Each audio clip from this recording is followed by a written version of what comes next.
Hello hello सबैलाई नमस्ते। आज चाहिँ हामी पशुपतिमा पूजा गर्न गइरहेछौँ। यहाँ पशुपतिको पूजाको लागि पूजाको सामग्रीहरू किन्दैछौँ। अब पूजाको सामान हेरिरहेका छौँ। एकछिनमा चाहिँ तपाईँलाई भित्रको भिडियोहरू देखाउँछु पूजाको सामग्री किनेर सकेपछि। अनि लेट्स गो। मेरो भ्लगमा सबैलाई स्वागत छ। Welcome to my vlog. यदि मनपर्छ भने हजुरहरूले लाइक कमेन्ट सब्सक्राइब गर्दैछला सब।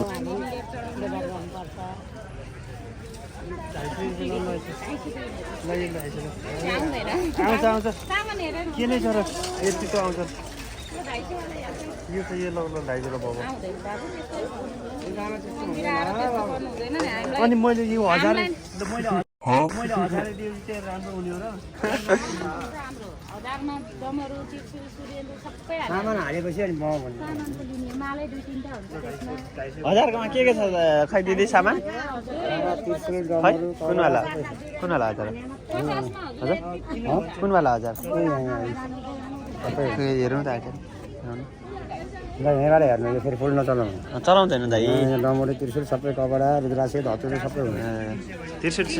त्रिशूल त्यो पनि चलाउने अझै 1000 रुपियाँ लिन्छ नि त।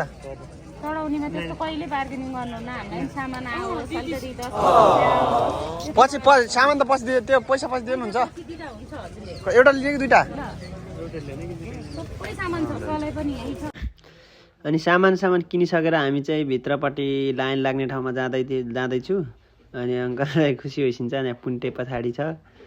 अनि आन्टी पनि आज खुसी होइसिन्छ अङ्कलहरूलाई भेटेर। ऊ लाइन लाग्ने ठाउँमा पुगेको त पुरै लाइन रहेछ। यत्रो ठुलो लाइन देखेर मलाई त झ्याउ लाग्यो। म त साइडबाट यता साइडतिर घुमेँ। अनि आन्टी र अङ्कल चाहिँ लाइन लाग्छ थिच्यो। अब बाँकी चाहिँ भिडियोमा हेर्नुहोस् है।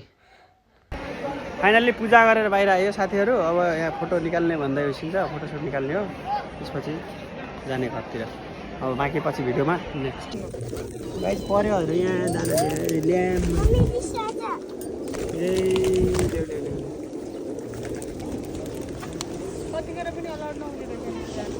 उडाउनु दिँदैन। पूजा सकियो। अब घरतिर लाग्नु एकछिनमा। छोरो यहाँ यहाँ बाबुको मनोकामना छिटे मौसम तो ऐसा लग रहा है दिल गार्डन गार्डन हो रहा है। बहुत मजा आ रही है बाबु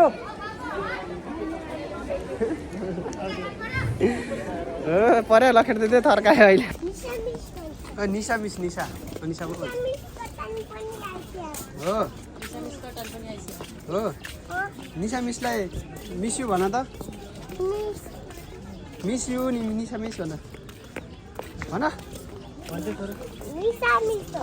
अन्त निशा भने त। सबैलाई नमस्ते।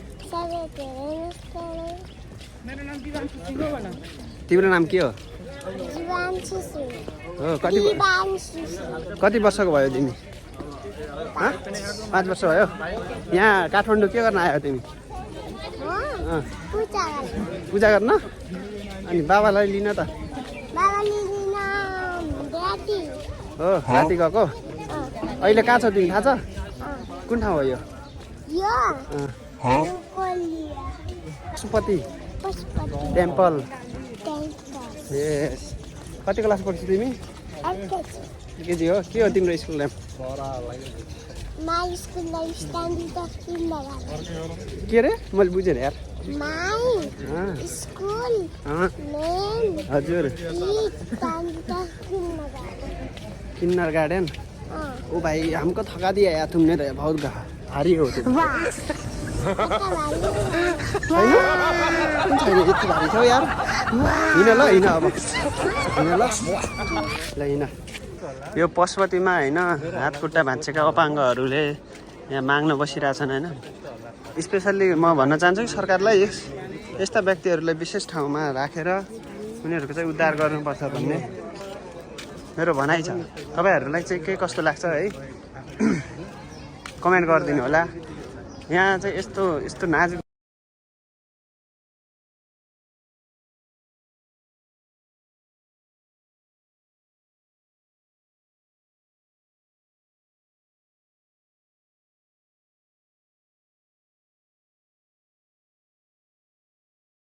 अवस्थाका मान्छेहरू छन् है। म देख्नै पुरा डर लाग्ने क्या यस्तो हृदय विदारक।